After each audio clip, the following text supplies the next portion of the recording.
mentioned team events. Let's take it literally because we have the World Cup going on at the moment. Of course, Prince William has a vested interest as president of the FA, but Harry too seems to be taking his part in it. There's a bit of sibling rivalry there because, as you say, Prince William, president of the FA, but it's actually going to be Prince Harry who gets to see the first game because he's off on a visit to Brazil and to Chile.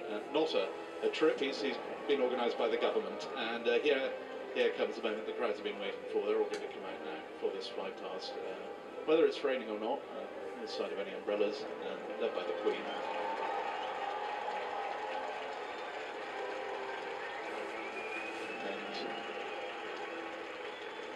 Smiles from the Queen and the Duke of Edinburgh, and some waves to the vast crowd below, and they're joined now by other members of the royal family. Duke of Cambridge, Prince Harry there, Duchess of Cambridge too. And the crowd on the Mall realising that it's about to happen because the flypast is about to take place. Some 6 elements. The first element already in sight, the support helicopter force, a Merlin, 2 Pumas and a Chinook. Squadron leader Kevin Harris in the Merlin, Flight Lieutenant Paul Spears, Flying Officer Charlie Emerson in the Pumas, and Flight Lieutenant Matthew Smythe in the Chinook.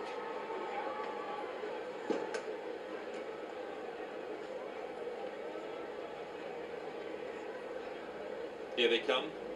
The RAF's helicopters, of course, providing essential transport for troops and equipment and vital medical emergency aid to NATO forces, including in Afghanistan.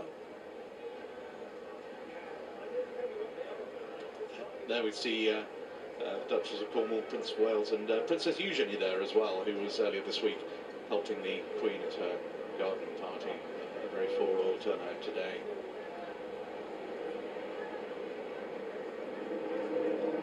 So the Merlin and the Pumas seen service in Iraq as well as Afghanistan. Pumas, the Puma 2s taking part in the flypast for the first time, having been upgraded last year.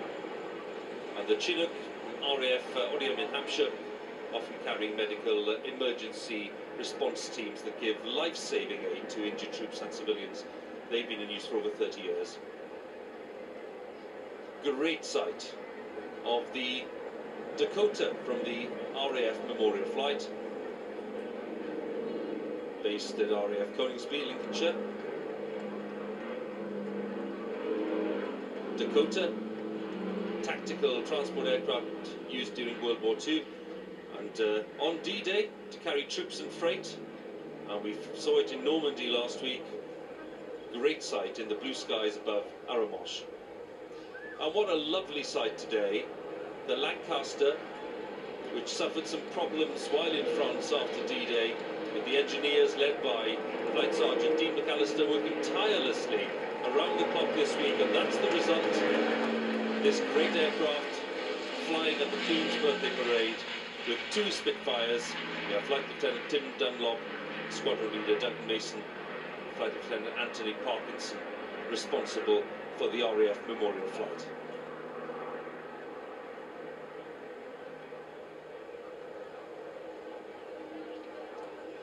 Plenty of wonderful things to take photos of, as the I-Star transport, the Sentry E3D, eyes and ears of the RAF, flown by 8 Squadron out of RAF Waddington. Flanking it are 2 HS-125s from RAF Northolt. The great bulky figure of the C-17 from RAF Bryce Norton, which can carry over 45 metric tons of freight, troops, other transport. And then the vast Voyager, also from Bryce Norton, specially adapted for a military role, troop transport, ranging from Afghanistan and elsewhere. And then we have 3 Typhoons and 3 Tornado GR4s. And stand by for the Red Arrows. One of the world's premier aerobatic display teams, and that's the reason why.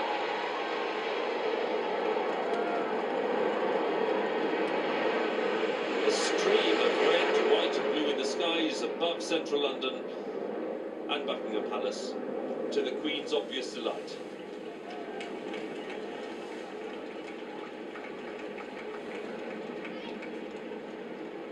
'14 is the 50th display season for the Red Arrows. It's great to see them.